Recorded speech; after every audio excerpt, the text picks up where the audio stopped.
देखिए बच्चे,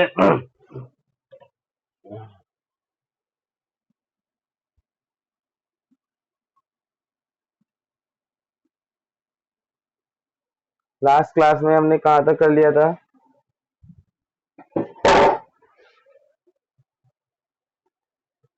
बताना बच्चे एक बार। अच्छा, ग्रेविटेशन पढ़ रहे थे। आज हमें यूनिवर्सल लॉ ऑफ ग्रेविटेशन के न्यूमेरिकल्स करने हैं, है ना? देखो बच्चे, numericals on universal law of gravitation.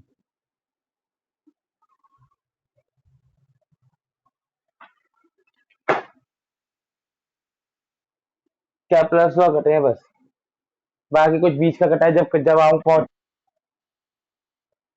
हाँ, देखिए बच्चे, क्वेश्चन है फाइंड फोर्स एक्टिंग ऑन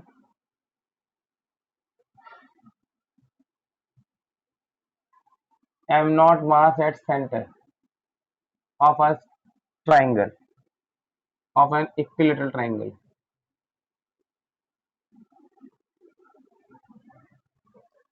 बच्चे, आपके पास एक इक्विलर ट्राइंगल है, इसके हर कॉर्नर पर m मास रखा है, इसके सेंटर पे एक m नॉट मास है। तो इसके सेंटर पे एक m नॉट मास है, तो आपको इससे फोर्स निकालनी है कितनी है, ठीक है? तो हमने पढ़ा था कल कि हर बॉडी दूसरी बॉडी को अपनी तरफ खींचती है, तो let it to be P point. तो हमें जिस मास को पढ़ने के लिए कहा है, आपको उसी पे फोकस करना है बस। हमें यहाँ पर पी वाले मास को पढ़ने के लिए कहा है, तो पी वाले मास को ए वाला अपनी तरफ खींचेगा, force on P due to A, B वाला अपनी तरह एंड सी वाला अपनी तरह। First of all you have to plot the directions of the forces, और हमें उसी पॉइंट को पढ़ना है जिसको पढ़ने के लिए कहा गया, सारे पॉइंट को नहीं पढ़ने का कहा। उसने कहा है कि सेंटर वाले मास को पढ़ो बस, तो you have to plot the forces only on the centre वाला मास, ठीक है?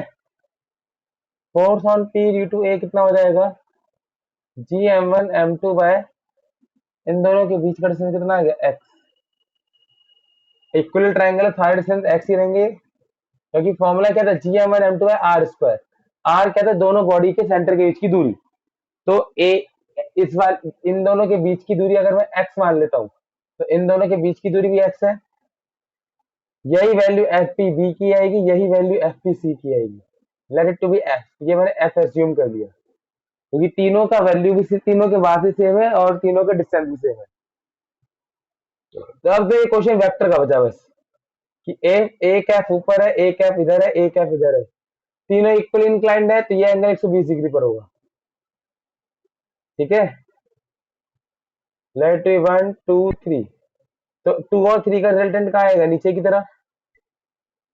F dash, F dash will be equal to under root of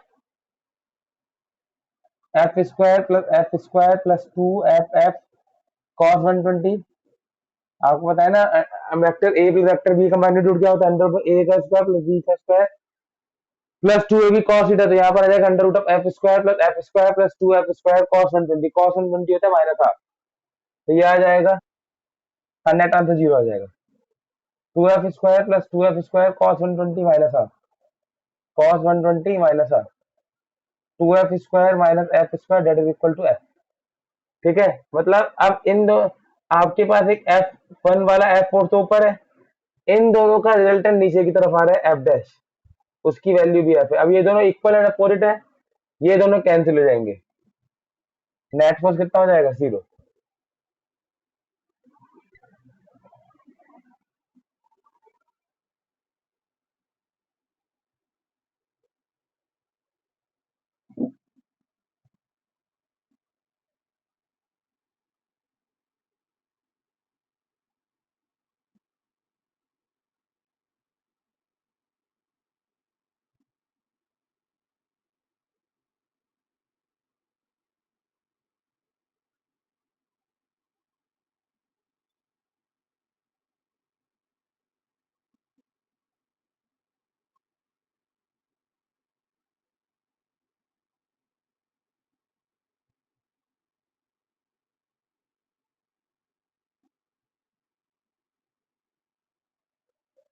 find net force on mass at point, O हाँ, नहीं, पॉइंट बी, इस वाले point पर net force निकालनी है।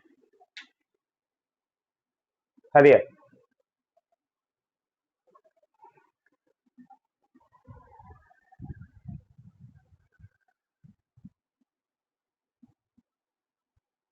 Today is the last day of recording, जितना मुझे याद है, क्योंकि आज सबके पेपर खत्म हो जाएंगे कल। कल से रिकॉर्डिंग बंद कर दूंगा मैं। रिकॉर्डिंग करना is a very tough task. नहीं बच्चे, डेली के 2-3 घंटे फालतू खराब होते हैं। पहले उसे कंप्रेस करो, 2 जीबी की फाइल से 300 MB में कन्वर्ट करो, तो उसमें 1 घंटा लगता है। हाँ बोलो। वीडियो कैसे? डबल टैप कर दो, जहां पर मेरी वीडियो है उस पर डबल 2 बार क्लिक करते खाली मेरी वीडियो अटक जाएगी। ओके,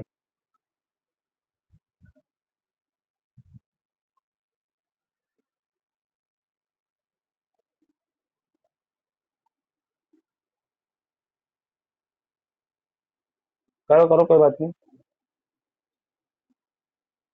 नहीं,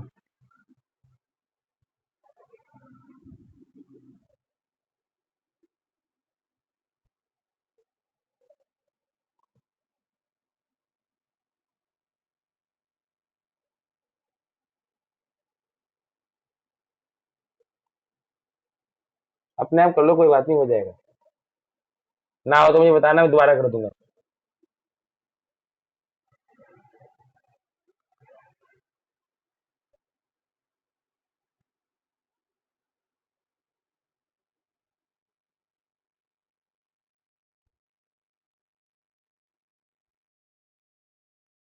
बी, बी पे जो मास है।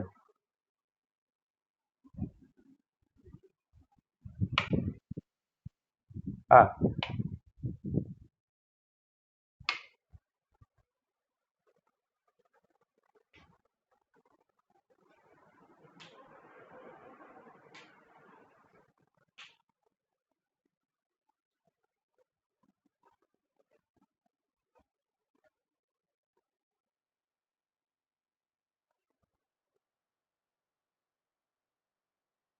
ऐसा कुछ हो सकता है।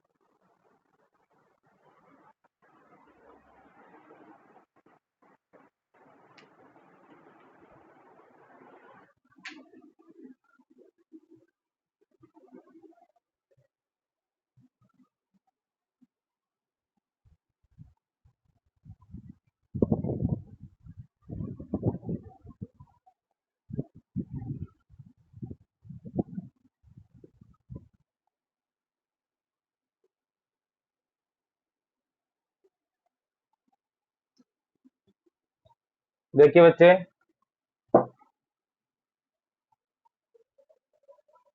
पहले कौन कौन फोर्स लगाएगा? बी को ए वाला भी खींचेगा, बी को सी वाला भी खींचेगा, बी को डी वाला भी खींचेगा। अट्रैक्टिव फोर्स होती है ये। सारे पार्टिकल बी को खींचने में लगे हैं। और खाली बी को ही क्यों पढ़ रहा हूं मैं? क्योंकि क्वेश्चन में उसने कहा है जिस कि बी पे नेट फोर्स निकालो, जिस पार्टिकल पे नेट फोर्स निकालनी होती है, you have to focus only on that particle. ठीक है, एफ बी ए का वैल्यू कितना होगा? G m1 m2 by A square. F B C का value G m1 m2 by A square. F B D का value G m3m bye,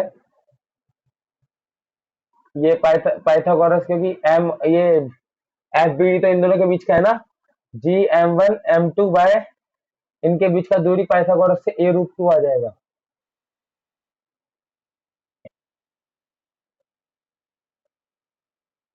2a², ये G M square by A square, 2 GM² by A square, है ना। तो G M square by A square को X मान लेता हूँ। तो लेट इफ एज्यूम कर लूँ, इफ मैं मान लूँ G M square by two A square X है, तो ये हो जाएगा two X three by two X. Calculation आसान हो जाएगी बस। तो अब आप देखो,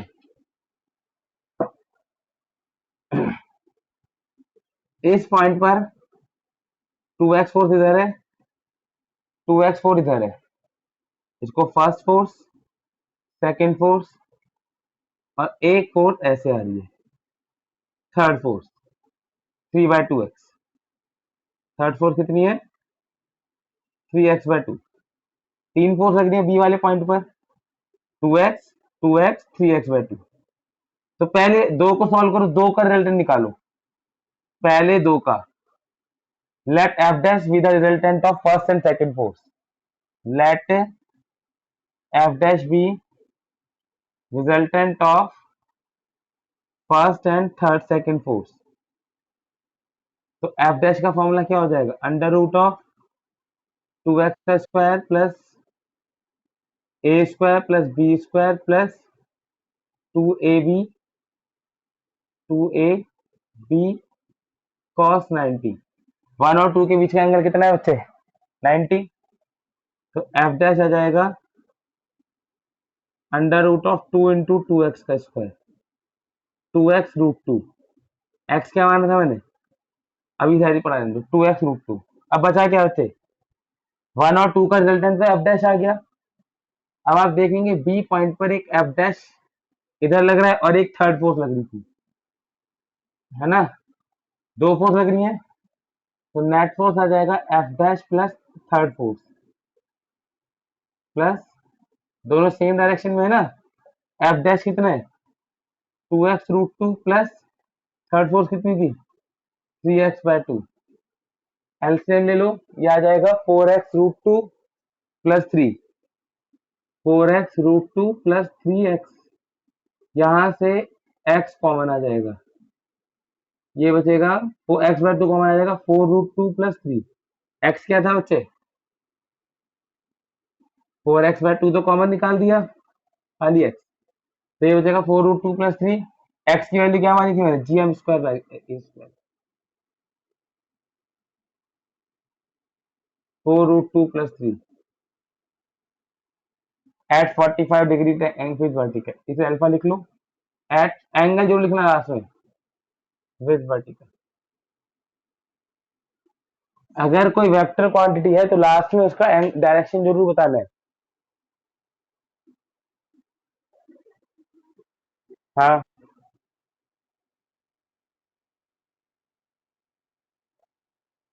45 डिग्री पर आएगा ना, मैंने वैल्यू ऐसी दी है। देखो ये डायगोनल 45 डिग्री का होता है ना? आप जब दो फोर्सेज इक्वल हो तो उनका रिजल्टेंट बिल्कुल बीचों बीच आता है। तो ये दोनों मैंने जानबूझ के ऐसी दी थी कि ये दोनों बराबर है, तभी इन दोनों का रिजल्टेंट बिल्कुल इसके ऊपर आ गया।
ठीक।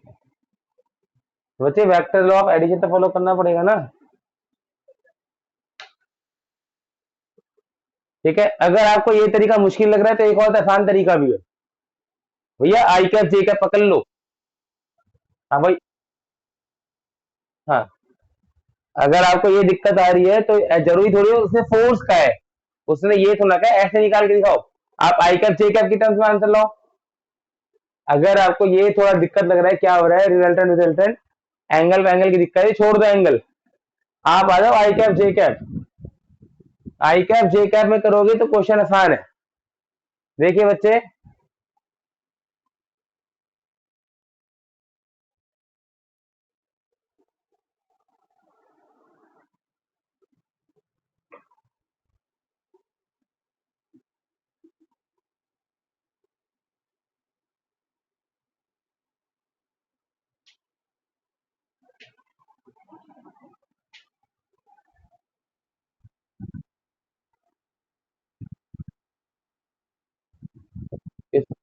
वही तो करना है, तभी तो आई कैप जे कैप में आएगा।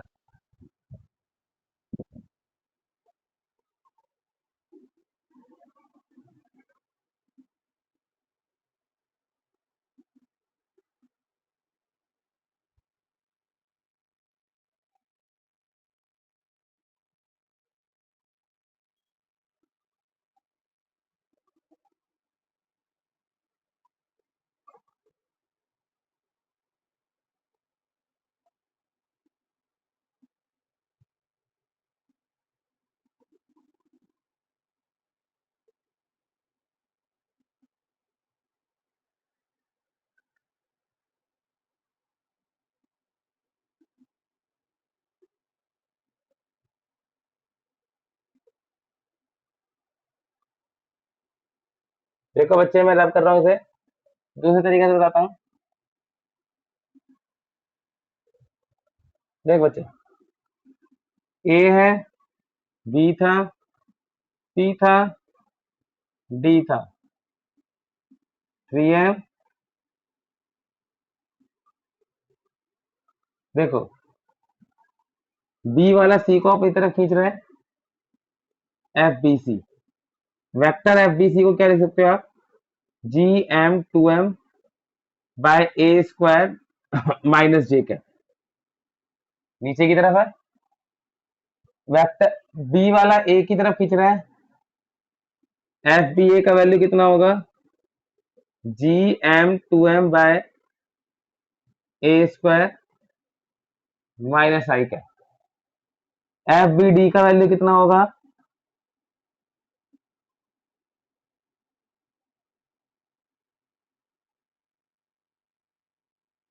क्योंकि माइनस वाई एक्सिस में था ना,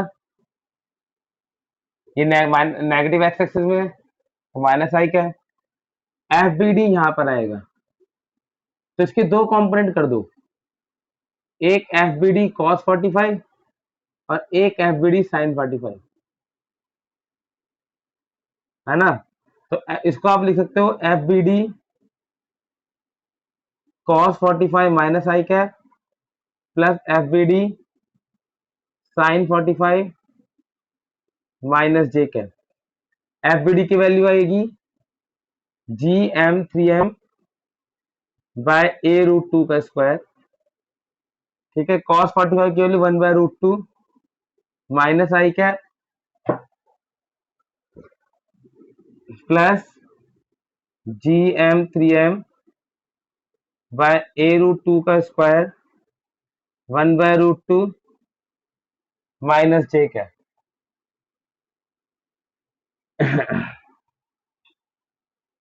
ठीक है, 1 2 3, तीन को आप ऐड कर दो, नेट फोर्स कितना होगा, F B A plus F B C plus F B D. I cap वालों में आई कैप वाले ऐड होते हैं, जे कैप वालों में जे कैप। इसमें ये दोनों आई कैप वाले थे, तो ये एक जगह ऐड हो जाएंगे, 2GM² by A square, 2GM² by A square plus 3GM² by 2√2a²। 3GM² by, कोई बात नहीं, 3GM² bye 2a² 2√2a² minus I cap, ठीक है, प्लस जे कैप में जे कैप वाले ऐड कर दो, हमें ऐड नहीं आ रहा, तो भी सेम वैल्यू आएगी, 2gm² / a² plus 3gm² / 2√2a² minus J cap. आप आंसर ऐसे भी छोड़ सकते हैं, जिससे मर्जी से करो, मैं तो बता रहा हूँ जो जिसको समझ आए।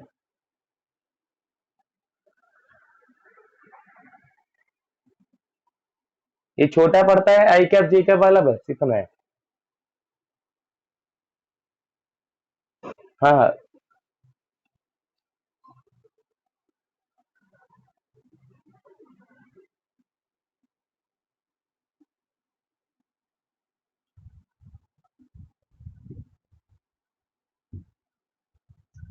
Next question.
नहीं बच्चे, मैं वेट कर रहा हूँ, तुम्हारा हो गया तो बताओ। हो गया? तो देखो बच्चे, relation between small G and capital ji.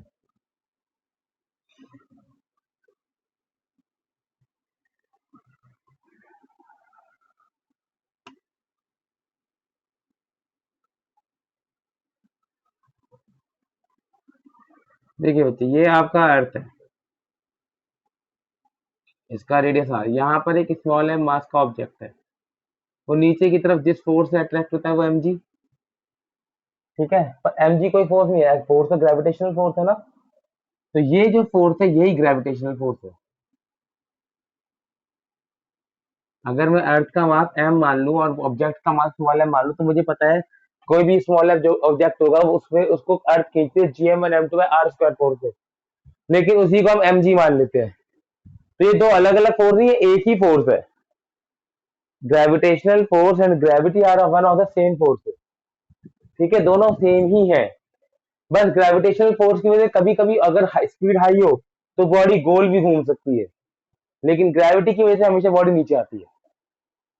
Gravity की वजह से हमेशा बॉडी कहाँ आती है, नीचे की तरफ मूव करेगी। तो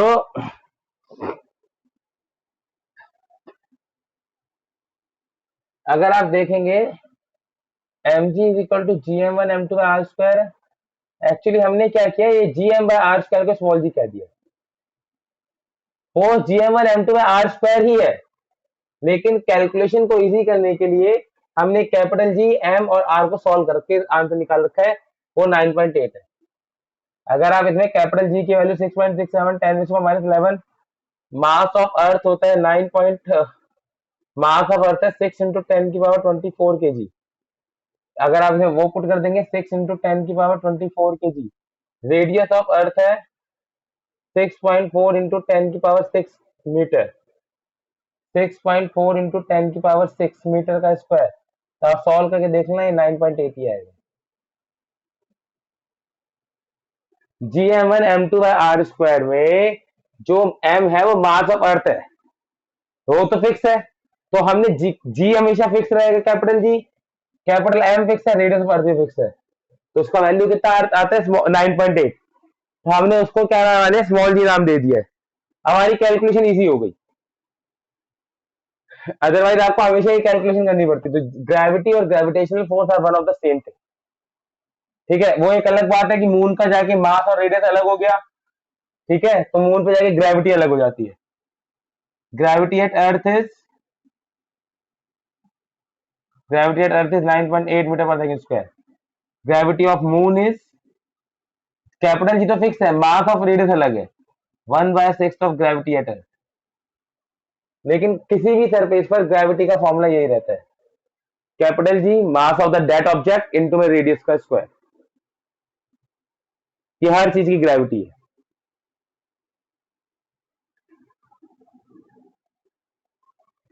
ये अर्थ के सरफेस पर है, अगर मैं अर्थ के सरफेस से अंदर जाऊंगा या ऊपर जाऊंगा, दोनों जगह ग्रेविटी घट जाएगी। अगर मैं अर्थ के सरफेस से ऊपर जाऊंगा या अर्थ के सरफेस के अंदर आऊंगा, दोनों तरफ ग्रेविटी घटेगी। तो स्मॉल जी और कैपिटल जी में कुछ अंतर है, स्मॉल जी और कैपिटल जी में कोई अंतर होते हैं।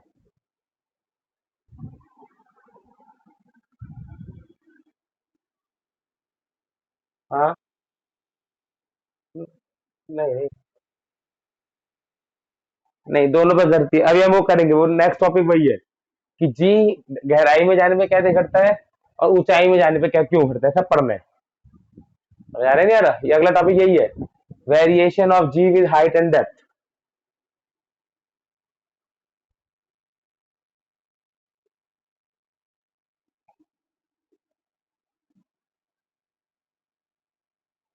बहुत मुश्किल काम हो गया क्या डेरिवेशन की?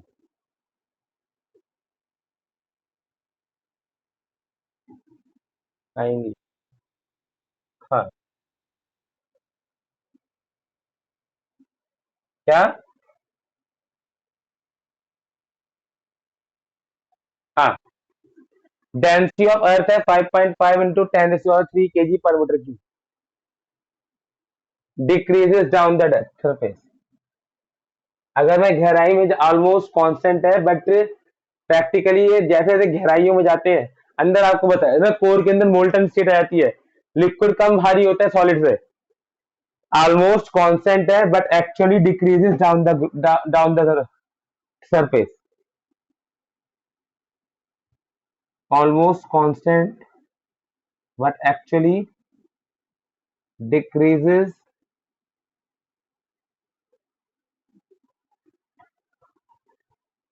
Down the surface. अगर हम सरफेस से नीचे की तरफ जाएंगे तो ये घटती घटती चली जाएगी।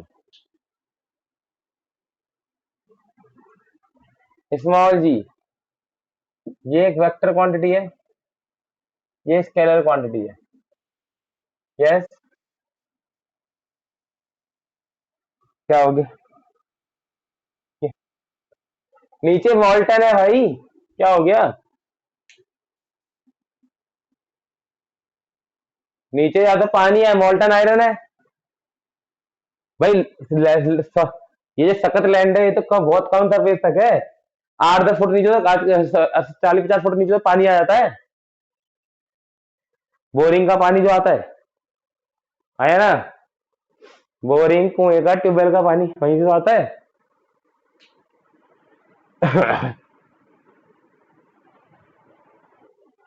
Vector scalar, changes from place to place. Delhi में अलग है, मुंबई में अलग है, क्योंकि हर जगह, और अमेरिका में अलग है। वो 9.81, 9.82, 9.815, 9.83 डांस करती है वैल्यू। हम तो एवरेज 9.8 ले लेते हैं, ऐसा है नहीं। ये वैल्यू वेरिएबल है 9.7। हाँ,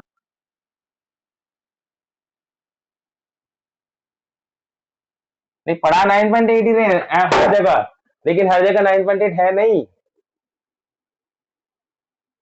प्रैक्टिकली में हर जगह पढ़ाती पूरी दुनिया में 9.8 ही है, ठीक है, लेकिन हर जगह 9.8 होती नहीं है। कहीं पर 9.81 होती है, कहीं पर 9.79 होती है, कहीं पर 9.76 भी होती है, ठीक है, क्योंकि earth is not a perfect sphere. हाँ, ठीक है, अर्थ परफेक्टली स्फेरिकल नहीं है। अगर अर्थ एक परफेक्ट स्फीयर होता तो इसकी वैल्यू हर जगह शेप, हाँ जियोइड शेप है ना, ये अंडे की तरह है, ठीक है। तो अर्थ की परफेक्ट शेप नहीं है, तो ये changes from place to place. ये कांस्टेंट रहती है। हाइट और डेप्थ दोनों जगह घटती है। अगर मैं किसी सरफेस से हाइट पे जाऊंगा, अर्थ के सरफेस से या गहराइयों में जाऊंगा, हमेशा डिक्रीज करेगी, decreases with height and depth, ये कांस्टेंट रहती है, decreases with height and depth है। हाँ, वैल्यू अलग अलग है, यूनिट अलग अलग है। इसकी ये 9.8 मीटर पर सेकंड स्क्वायर है, ठीक है।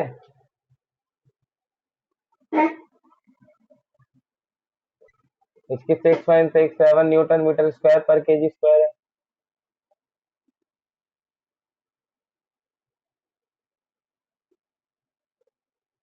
तो ये कुछ बेसिक डिफरेंस है स्मॉल जी और कैपिटल जी में। अब हम वेरिएशन ऑफ जी पढ़ेंगे हाइट और डेप्थ के साथ, कि अगर ऊंचाई पे जाते हैं तो जी कैसे चेंज होगा, गहराइयों में जाएंगे तो जी कैसे चेंज होगा।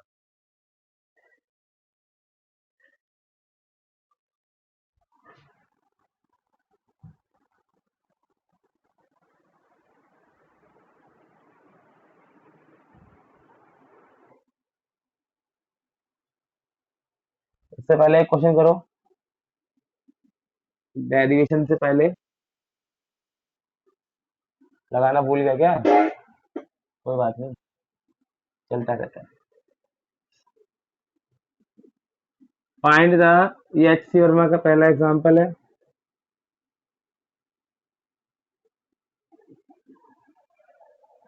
Find force between two. ये आपके पास एक सॉलिड स्फीयर था, जिसका रेडियस आर था, मास 4m था, या इसके ऊपर एक रिंग रखी है, इसके ऊपर कार क्या रखी है, एक रिंग जिसका मास 5m है, रेडियस 2r है, आर मान लो।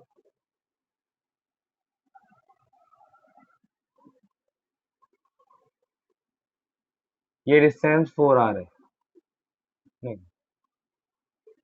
2r है। बताओ, ये सॉलिड स्फीयर है, ये एक रिंग है, रिंग का पूरा मास 5m है, स्फीयर का पूरा मास 4m है। Find the force by which they are attracting each other.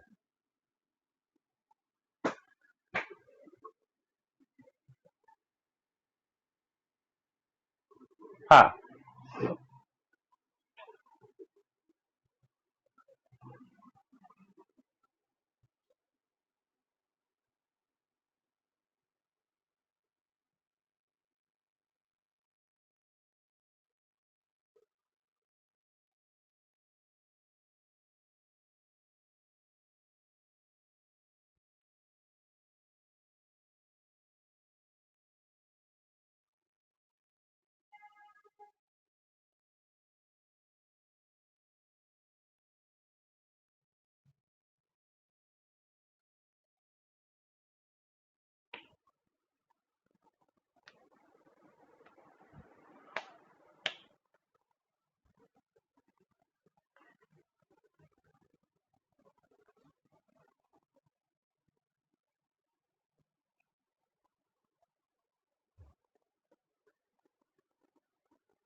है क्या बच्चे? यहाँ पर आप एक डीएम मास मान लो, पूरे का मास 5m।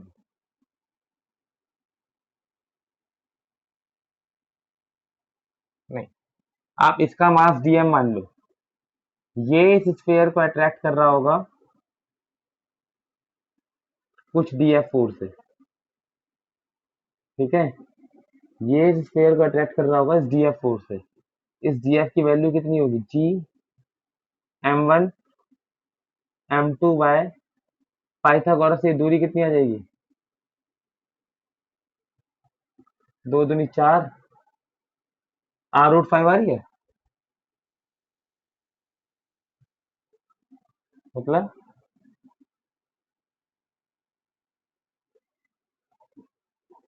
यहाँ पर कौन सा मास था?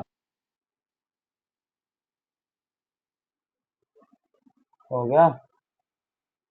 रिंग का सेंटर मास उसके सेंटर सर्कल पे दी होता है ना, ठीक है। तो G4m dm बाय, अगर ये डिस्क होता तो मैं यहीं से दूरी ले लेता। डिस्क का सेंटर ऑफ मास के सेंटर पे होता है, ठीक है। रिंग का सेंटर ऑफ मास के सेंटर पे नहीं होता, सर्कल पे कहीं होता है, सरकमफ्रेंस पे। डिस्क में हम सारे काम सेंटर से करते हैं, रिंग में सारा काम सरकमफ्रेंस से करते हैं, ठीक है। तो अगर ये डिस्क देता तो आप यहीं से शुरू कर देते कि आप यहाँ पर 5m मास मानते, दोनों के फॉर्मूला लगा देते। लेकिन अब क्या होगा, ये आ जाएगा Gm1 m2 बाय r², यह आ जाएगा r√5 का square, G4m by 5r² dm। इसे इंटीग्रेट कर दो, बस इसे इंटीग्रेट कर दो। Integrating both sides, integral of df is equal to 4gm by 5r², integral of dm limit 0 से 5m, टोटल मास कितना है? 5m है, ठीक है।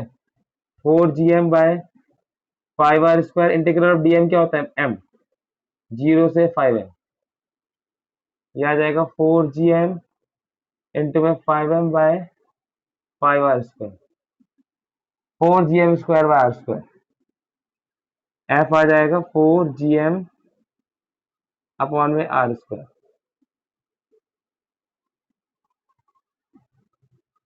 4gm अपॉन में 4gm² bye r², 4gm² bye r²।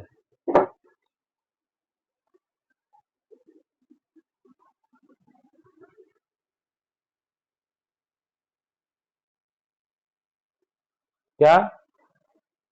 df की लिमिट 0 से f है ना। पहले अगर कोई भी मास लूंगा तो जीरो मास जीरो आएगी, पूरा मास लूंगा तो एफ आ जाएगी। तो 4gm² बाय r²। हाँ, हेडिंग डालो। तो इस बात को इंपॉर्टेंट मान के चलना, अगर रिंग के साथ छेड़छाड़ करनी है तो सरकमफ्रेंस पे करो, डिस्क के साथ करनी है तो सेंटर से करो।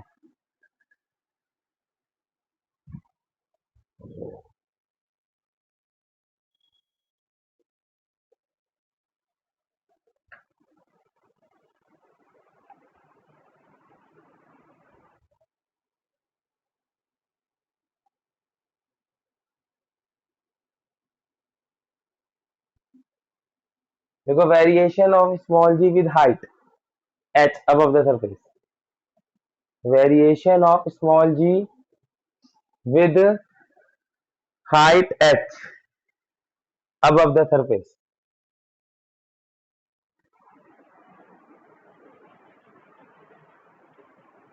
इधर प्रणय के एग्जाम चल रहे हैं बस, और तो कोई किसी के एग्जाम नहीं चल रहे प्रणय के अलावा।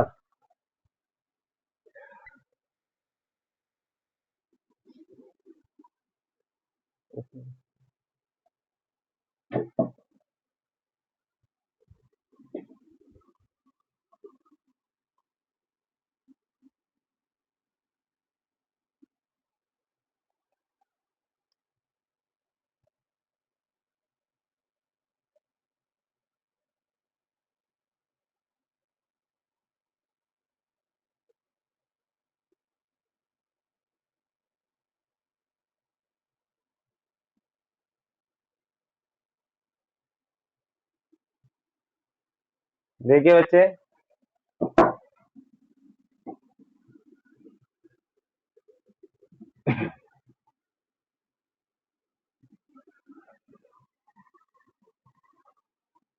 ए पॉइंट में जो ग्रेविटी सिंपल सरफेस के ऊपर है, ये होगा GM/r²। अगर मैं कुछ और हाइट पे चला गया तो भी एक स्फीयर एज्यूम कर लीजिए। इस एज्यूम्ड स्फीयर के अंदर अर्थ का पूरा मास आ रहा है। Gravity at B is equal to gravity at height h। ये मैंने h हाइट मान ली सरफेस के ऊपर। Gravity at B is equal to gravity at height h। ये कितना होगा, GM/। मास तो अर्थ का पूरा आ रहा है, दोनों के सेंटर के बीच की दूरी कितनी हो जाएगी, small r. GM/r², that is GM/r plus h का square. Let it to be 1, let it to be 2, 2 divide by 1, तो GH/g is equal to GM/r² into GM/r plus h का स्क्वायर। ठीक है, नहीं, GH में r प्लस h का square into में GM/r², तो GH आ जाएगा G r/r प्लस h का होल स्क्वायर। GH आ जाएगा G r/r प्लस h का होल स्क्वायर। ठीक है, ये नॉर्मल फॉर्मूला है। एक इसमें स्पेशल फॉर्मूला ड्राइव कर सकते हैं, वो तभी काम करता है अगर हाइट लेस देन 400 किलोमीटर हो। उससे ज्यादा हाइट मत लगाना, ये तो यूनिवर्सल है।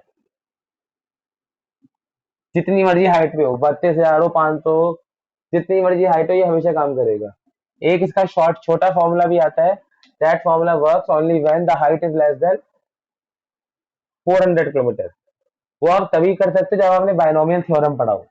बायनोमियल थ्योरम आपका मैथमेटिक्स के अंदर है, किस किस ने पढ़ा है, क्या?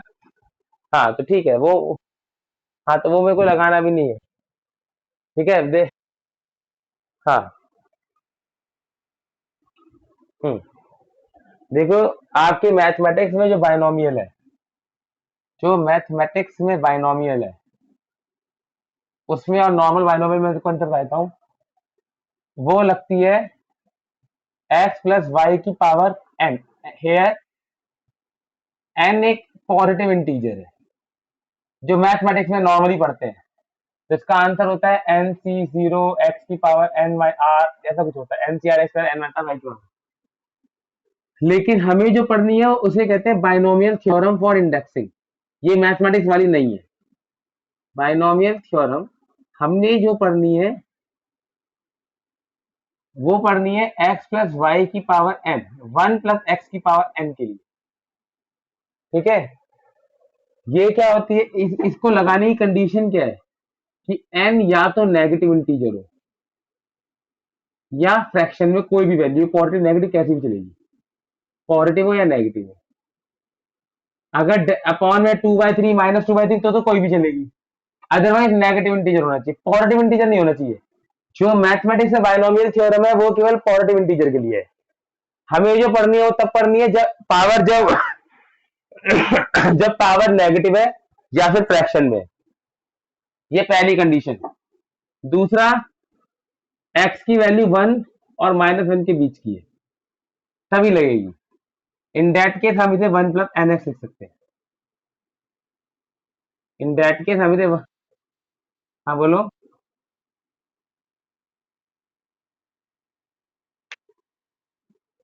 छोटा माइनस मतलब -1 से 1 की भी ठीक है, mod of x is less than 1 होना चाहिए, ठीक है, ये कंडीशन चलेगी ऐसे। ठीक है, तो आपने लगा दी, आपके पास GH था G, अभी तो बायनोमियल थ्योरम लगी नहीं सकती, पॉजिटिव पावर है, तो आप इसे क्या करो, r plus H by R की पावर -2, अब लगा सकता हूँ। आपने जानबूझ के तो उल्टा कर दिया ताकि पावर नेगेटिव हो, लेकिन नेगेटिव होने के बाद भी यहाँ पहला नंबर 1 होना चाहिए। अब सारी कंडीशन सेटिस्फाई हुई, पहला नंबर 1 है, अगला x की पावर n, तो अब आपने लगा दिया 1 + x⁴n, n नेगेटिव नंबर है तो लग जाएगी, equal to 1 + nx। G 1 + n is -2, x की value h/r, equal to G 1 - 2h/r। ये अप्रोक्स फॉर्मूला है, ये तभी लगाना जब हाइट 400 से कम हो, अदरवाइज मत लगाना है। हाँ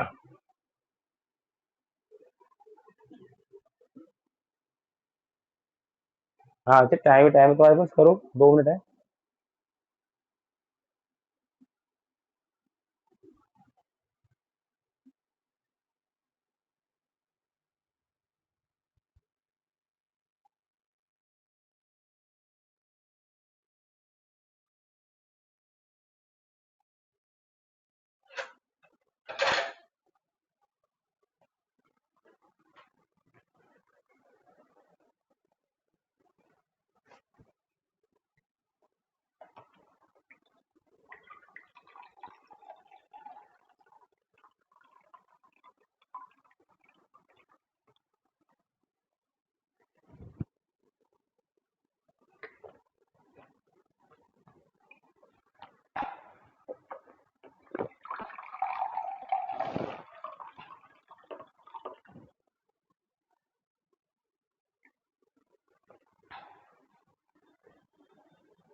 किसमें?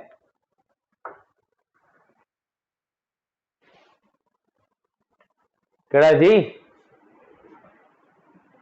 ये वाला बताता रहा हूँ, ये वाली अप्रोक्स है, ये तभी लगेगी जब हाइट 400 से कम है, ये हाइट कुछ मर्जी हो।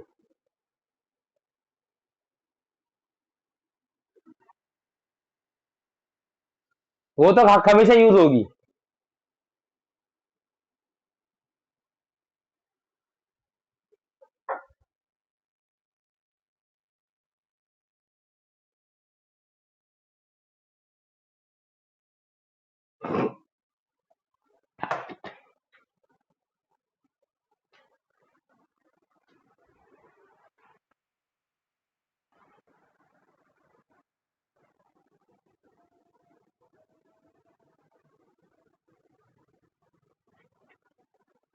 दो अर्शुल है क्लास में, एक दीपांश अर्शुल है, एक खाली अर्शुल है।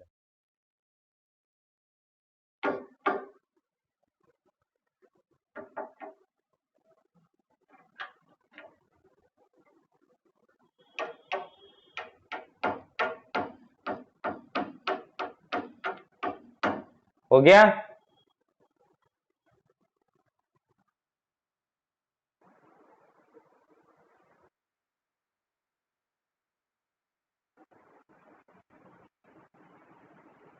छोड़ो यार, देखो ये हो गया note.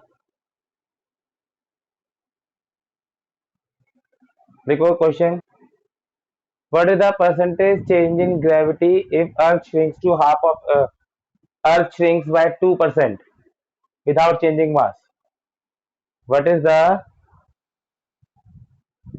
what is the percentage change in gravity if earth shrinks by 2%?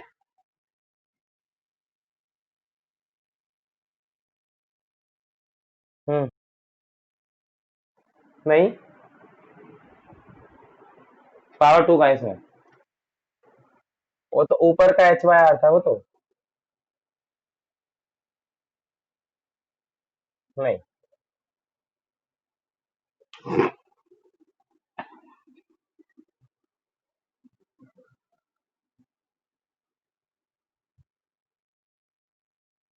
What is the percentage change in gravity if Earth shrinks, Earth radius shrinks by 2%? या Earth shrinks by 2% without changing mass? 2% तो अच्छा number है। नहीं। हाँ।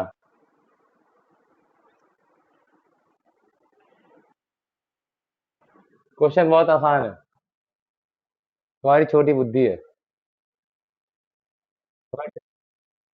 What is the percentage change in gravity if Earth shrinks by 2% without changing mass?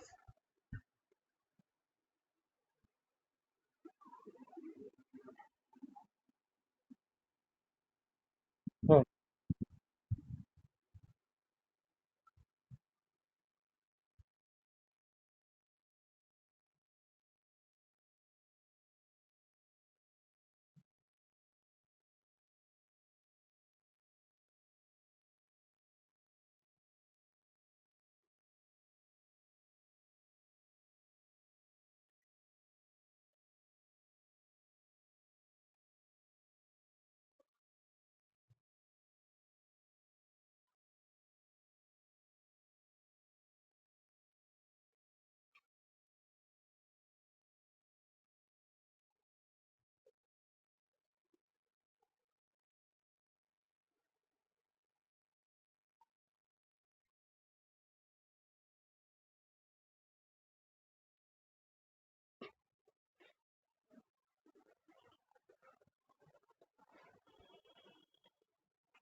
Done. देखो बच्चे। हाँ। हाँ। हाँ। छोटी बुद्धि तो लगाई है तूने। अरे भाई वो लगाओ, unit and dimension. Value put करके सॉल्व नहीं करने होगा मैंने। Delta G by G is equal to capital delta G by G plus delta M by M plus 2 delta R by. खत्म क्वेश्चन। इस मास फिक्स है, delta M zero. Capital G भी fix है, delta G भी zero. Delta G by G बराबर आ गया 2 delta R by R multiply by 100। Solve थोड़ा करना था कुछ। Delta G by G into 100 twice of delta R by R into 100। ये आपको दे रखा था percentage change in resistance radius. 4% answer है। ये परसेंटेज चेंज इन ग्रेविटी आ गया।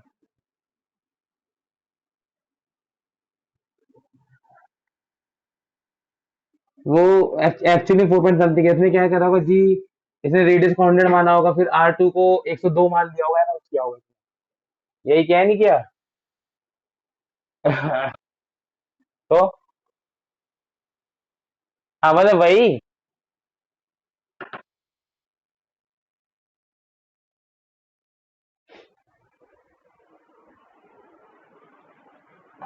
Next question. वेट, ये एनसीईआरटी के एक्सरसाइज का क्वेश्चन है। Weight of a man is 63 kg on earth. Weight of a man is 63 newton at earth surface. What will be its weight at height h is equal to r by 2? What will be its weight at height h equals r by 2?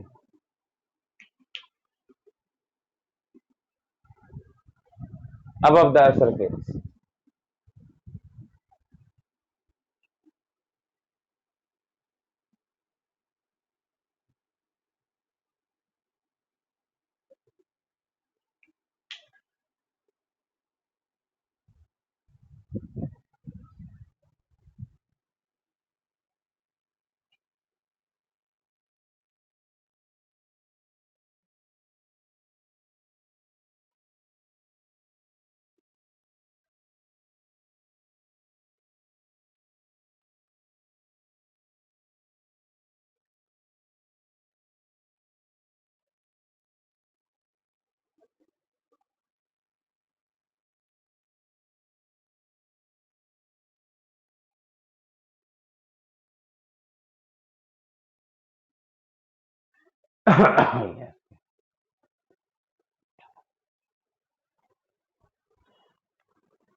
हाँ,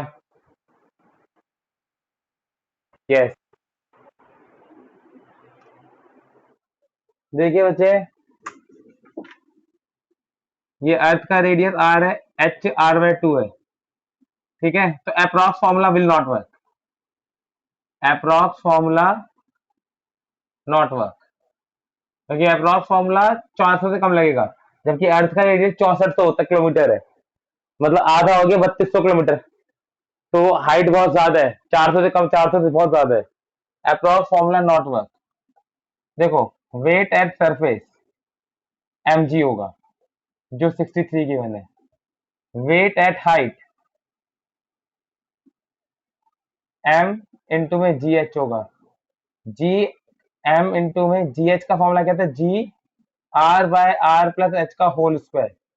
M G की value 63 पता थी, R by R plus R by 2, H की value R by 2 का square, 28 Newton.